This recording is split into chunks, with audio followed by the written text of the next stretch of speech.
Coba kamu sebutkan mad tabi'i. Di mana-mana fathah bertemu alif, kasrah bertemu ya sukun, dhammah bertemu sukun. Ya betul. Jelaskan mad badal.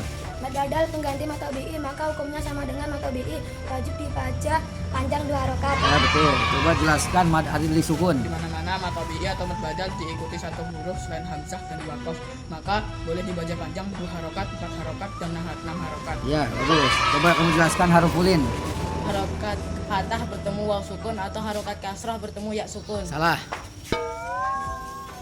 Coba kamu jelaskan harufulin. Terlalu lama.